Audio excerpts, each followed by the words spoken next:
Now this is the Paul who has rewritten the life of Jesus Christ and said to us, one, Jesus said, I came not to change and alter the law. Whose law? The law of Moses. Not one jot nor one tittle, till heaven and earth shall pass away. No one must change or alter the law, for anyone that does so is the least in the sight of God. That's what Jesus said. Now Paul said he came with a new covenant. Paul said he came with a New Testament. Paul said he came to the Gentiles, and that they no longer had to, those that followed Paul, they no longer had to observe the law of Moses. What was the law of Moses? The 10 Commandments. They no longer had to. They could eat pig's meat. The Jewish people today, following the law of Moses, they can't eat pig's meat. So how could Paul change that law and tell them they could eat pig's meat? Paul said they didn't have to circumcise. All Muslims, all Jews, all of those that follow the prophets are circumcised. How is it that Paul said they don't have to be circumcised? Paul said they didn't have to observe the Sabbath. Now the Sabbath is one of the commandments, one of the 10 commandments. And Jesus said, when they asked him about, Jesus said, do you know which is the greatest of all the commandments? What commandments was he talking about? He's talking about the commandments of Moses. He said, do you know which is the greatest commandment? Jesus said, love the Lord thy God with all thy heart and all thy mind and all thy soul. This is what Jesus said was the first of the commandments. Because that commandment from Moses was, hear ye, O Israel, the Lord thy God is one, and thou shalt not worship anyone except the Lord thy God, and thou shalt not bow down to any graven images in the heavens or in the earth or in the sea below. For the Lord thy God is a jealous God, and thou shalt not worship any gods along with him. That was the first of the commandments. But Paul said we didn't have to observe that commandment. And it was through the epistles of Paul that Constantine later on, 300 years later, he decided to reconcile this new Jesus at the Council of Nicaea. To be specific, in the year 354, it was Constantine that reconciled Paul's Jesus from the historical Jesus and decided that he would go with Paul's Jesus and kill everybody else. And that's where the Trinity was born. That's where the incarnate God was born. That's where the atonement was born. That's where the idea of Jesus Christ being crucified, dead and buried for 3 days and coming back was born.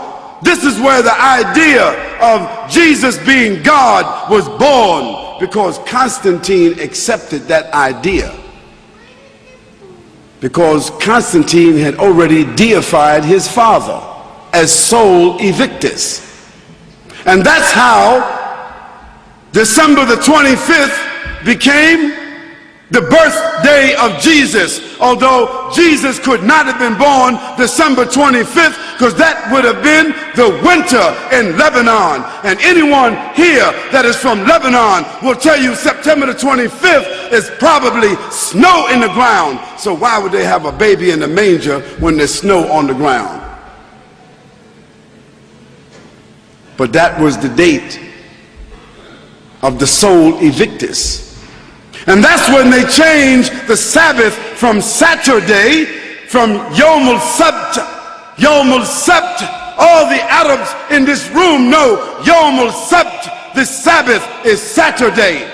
So how did the day of worship for the Christians become Sunday?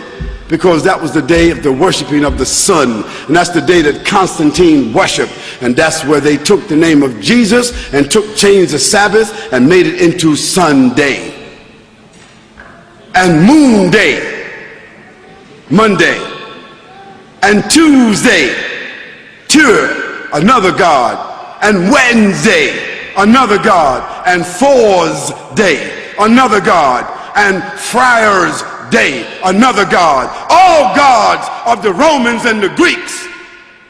What did that have to do with Jesus Christ? Absolutely nothing.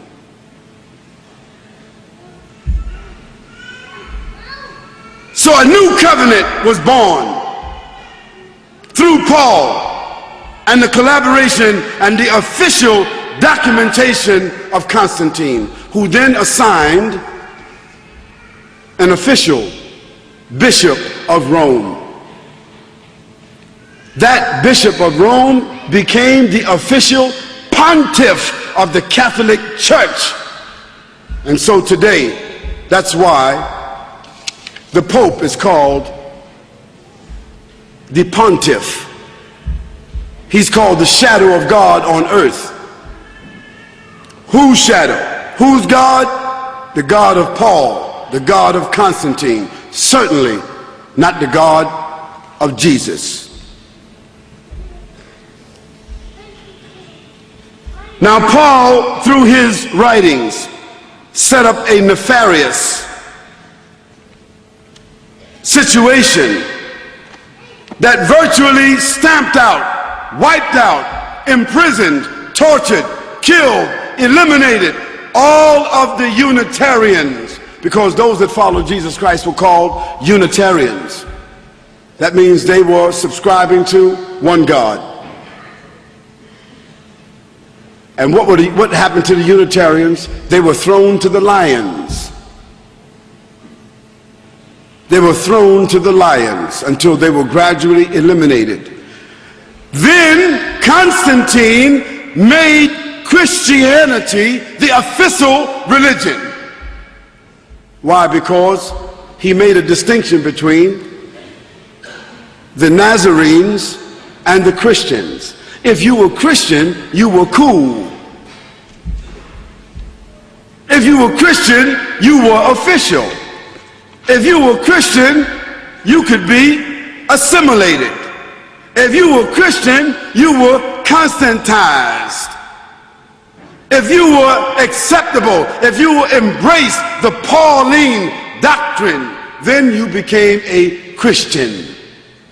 And Christian then became an antithesis of the Nazarenes.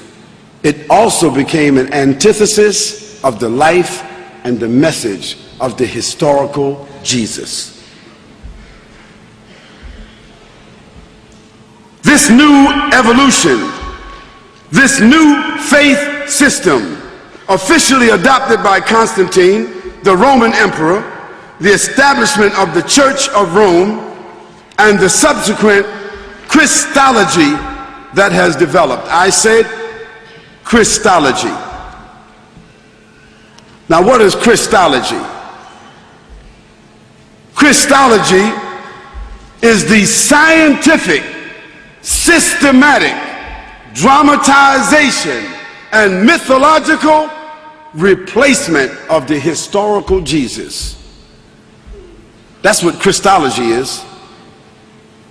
Because if we want to love Christ and follow Christ, we have to follow the real Christ.